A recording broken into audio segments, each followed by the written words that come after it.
that have nothing to do with Caleb Williams himself. Number one, the division and the conference. They didn't make it last year, and you're going to tell me one of the other teams that made the playoffs last year has to take a step back? I don't see it. Also, the Bears are an organization that has not proven it can develop a quarterback. Mm-hmm. And number three, can we just see Caleb put together a good, competitive, play well, get the basics down before we say this kid has to be in the playoffs? Fair enough. We'll talk about him more as we continue. Let's go to the guy who was drafted after him. Mm-hmm. Would you be shocked if Jayden Daniels and the Commanders won the division this year? Greeny, not shocked at all. And I am here to tell you, I am co-CEO of both the Jalen Hurts and Jayden Daniels fan club. It can be done. Listen, Jayden Daniels, this kid is the truth. The same late game heroics, the same feeling of that you get with Lamar and Patrick and Josh Allen and Joe Burrow of like, this team is not out. Jayden has all of that. Look at the monster year he had last year. I expect him to be even better. A lot of high hopes in Washington. And then let's go to the AFC. Would you be shocked if the Steelers make a trade for Kirk Cousins? Speaking of having no hope, so with the Steelers, I would be shocked if they went after Kirk Cousins, and here's why. It doesn't make sense. It doesn't make financial sense. They have put all their eggs as far as we're going to wait for Aaron Rodgers. We're going to slow play it, see if he comes along. Kirk Cousins has a no trade clause. So unless Kirk Cousins says, you know what, send me to the AFC North where I can get my head bashed in all the time against the Ravens and the Browns and all these teams, then I just don't see it making sense. So here's, I would push back on that a little bit, which is to say, if I'm Kirk Cousins, it seems like a place where they need a starting quarterback if Aaron isn't there. And they have, like they traded for DK Metcalf. Yep. They've got some pieces. They obviously have a really good coach and the stability of the organization we're accustomed to. But all of that is predicated upon Aaron Rodgers just continuing to wait. Lewis, what is your reaction to the fact that here we are, June, whatever it is, and we still don't have anything from Aaron?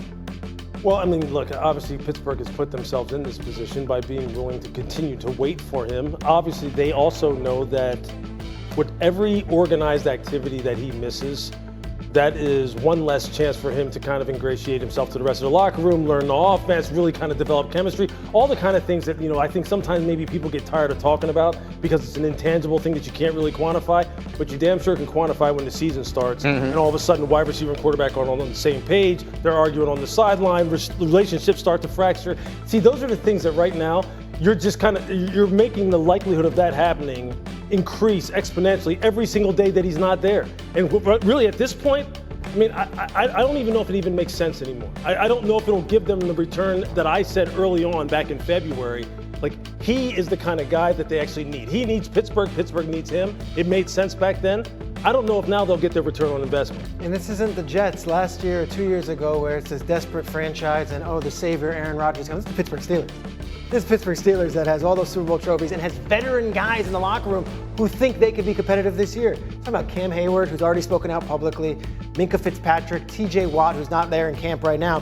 Truth of the matter is this, the Steelers, as Lewis said, put themselves in this corner. When Aaron Rodgers met with them and the Giants, Aaron Rodgers said, I do not have a timetable. If you're not comfortable with that, go ahead and move on. The Giants promptly moved on and signed Jameis Winston, Russell Wilson, and drafted a rookie quarterback that's going to compete for the starting job at some point this season. The Steelers sat on their hands, waited, and said, it's on you. I've gotten texts from Steelers people the last 2 months saying, no update, no update. Guess what? I texted someone this morning. The text was, no update. And their OTAs are next week. And so here's the bottom line, but here's what concerns me if I'm the Steelers or I'm a fan of the Steelers.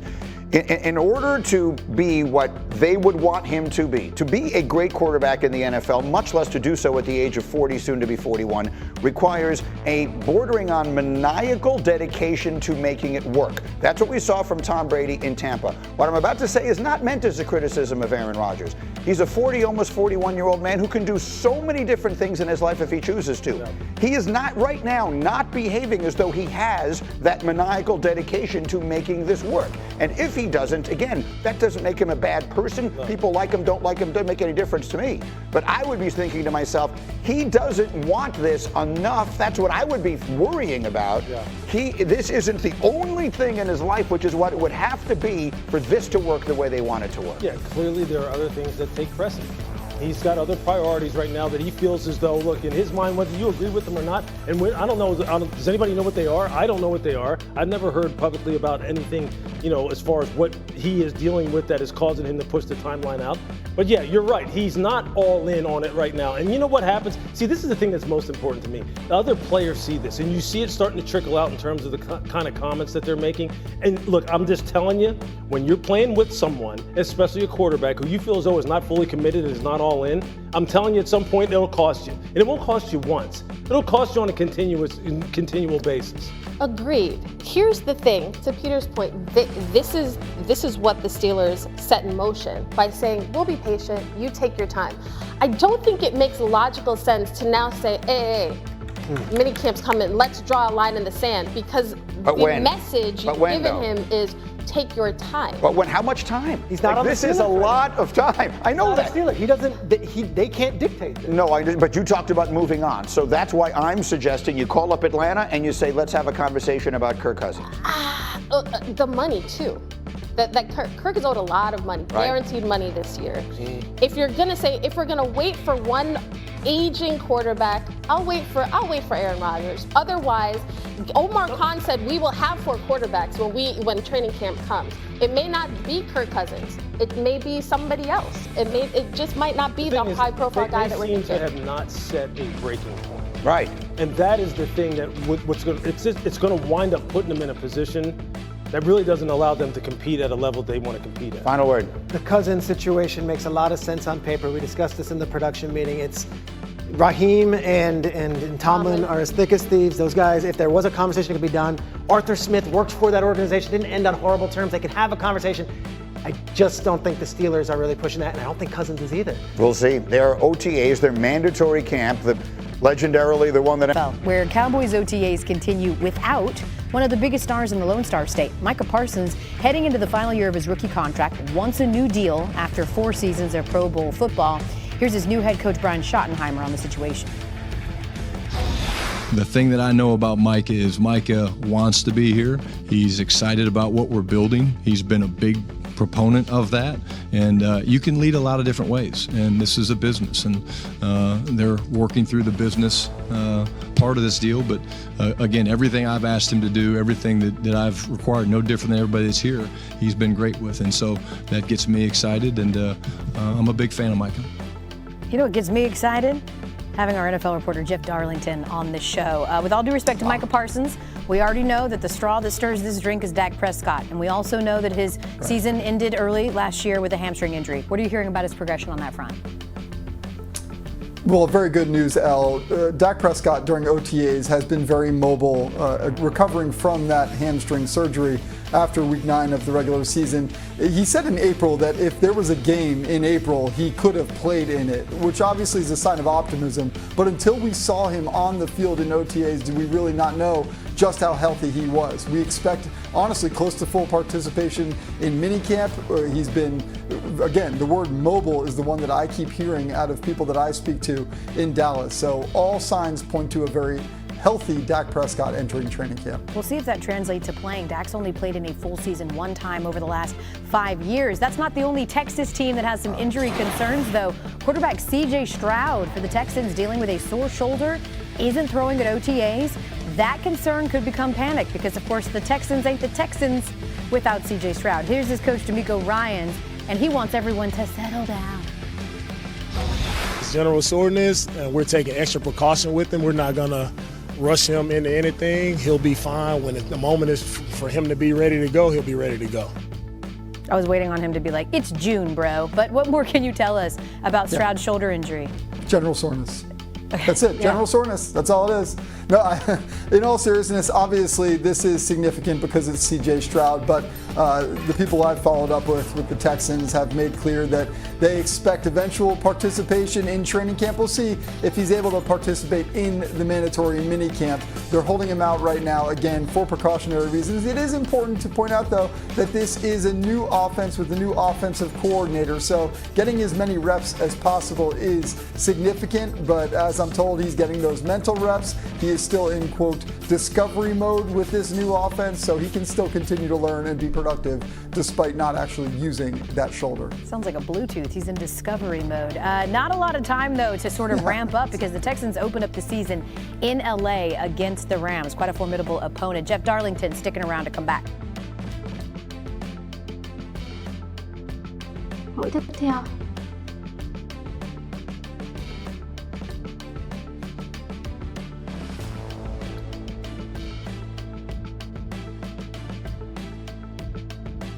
Mũi tiếp nữa đây.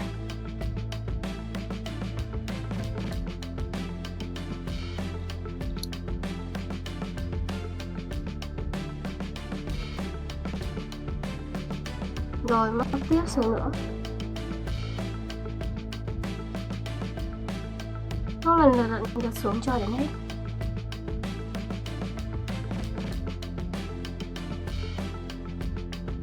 Đấy là mà luân phiên như này nhá, móc nối sang đây nhá. Đấy, mình sẽ móc nối sang nha mọi người.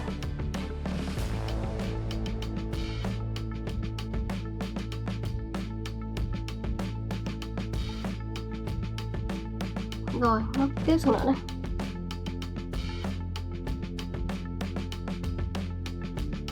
Tiếp tục móc.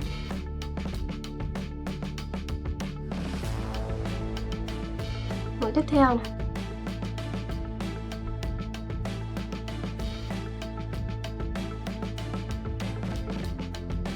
Đấy, làm lần lượt cho đến hết.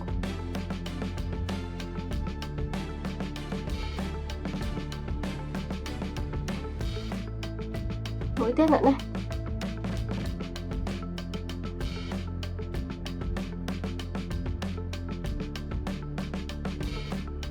Đấy, lần lượt cho mình.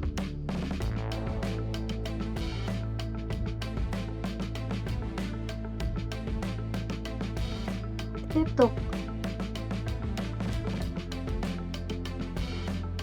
Cứ móc lần lượt như vậy là được nhé. Thêm một mũi nữa là xong hàng này. Xong rồi đấy. Mình sẽ nối vào đây và siết dây. Nối vào đây nhé mọi người.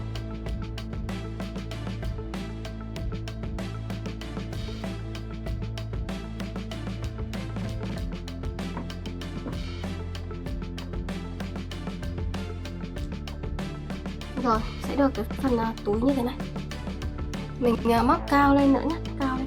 Mình sẽ vẫn dùng cái phần len màu xanh này nhé. Mình móc lên.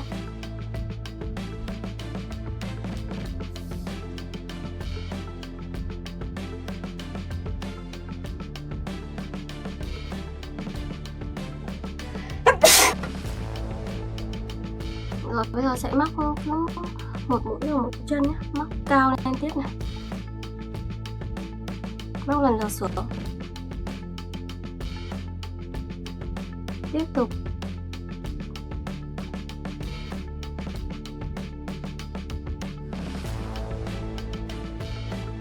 rồi mũi tiếp theo,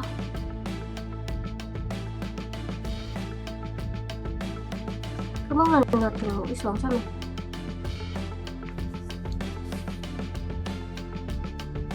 Tiếp tục móc một mũi tiếp theo xuống nữa.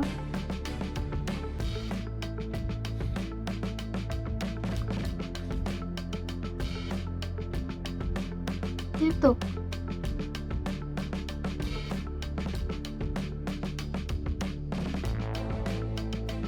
Đấy, làm lần lượt như thế là được nhé. Tiếp nha mọi người.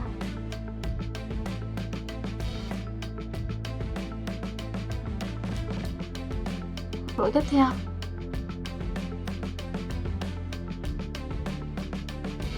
Tiếp nha mọi người.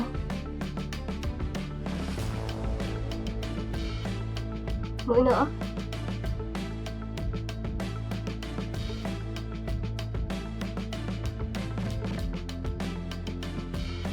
Rồi móc lần lượt xuống. Tiếp tục những mũi tiếp theo nha. Cứ làm luân phiên cho đến hết.